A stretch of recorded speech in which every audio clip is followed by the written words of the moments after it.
brought to you by Palvi Agrico. आता शेतीसाठी जे काही लागणार ते घरपोच मिळणार, तेही मोबाईलच्या एका क्लिकवर. काँग्रेस प्रदेशाध्यक्षांनी आरोप केला की मुनगंटीवारांनी महागाचा महापौर बसवला आहे.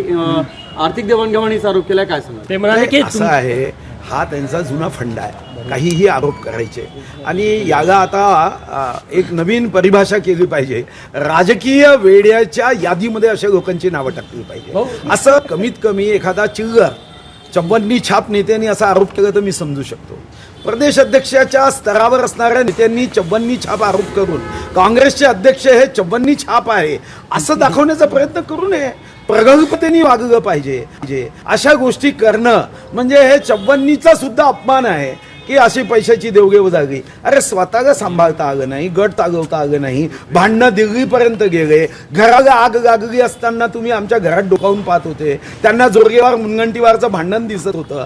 आणि अशी चव्वन्नी छाप भाषा राजकारणात करणं, यातून मला विश्वास आहे की अशा अध्यक्षाच्या अध्यक्षतेखाली आता 16 आमदार आहे, नंतर ते अजून कमी होतीचा विश्वास आहे. माझी ईश्वरचरणी प्रार्थना आहे की हे कायम काँग्रेसचे अध्यक्ष राहिले पाहिजे, म्हणजे अशा भाषा करत राहतील आणि स्वतःच्या पक्षाला महात्मा गांधीच्या विचारावर काँग्रेस विसर्जित करण्याचा जो काही महात्मा गांधींनी विचार मांडला, हे महात्मा गांधींचे खरे पाईक ठरतील.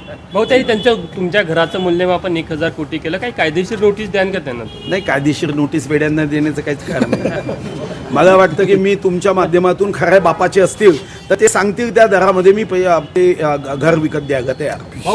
भाऊ यापूर्वी जे आरोप झाले होते, अमोल मिटकरींनी 400 कोटी म्हटलं होतं, 400,000 तेव्हाही सांगितलं त्यांचं 2.5 वर्ष सरकार होतं, तपासणी करता यावी. आणि तेव्हा मी त्यांनाही जाहीर आवाहन केलं, तुम्हाला केवढ्या घ्यायचं आहे, 50%, 25% सांगावं. मी एका दिवसात 24 तासात रजिस्ट्री करून द्यायला तयार आहो. आणि नाही तर मग त्यांनी आपला बाप बदलवला पाहिजे.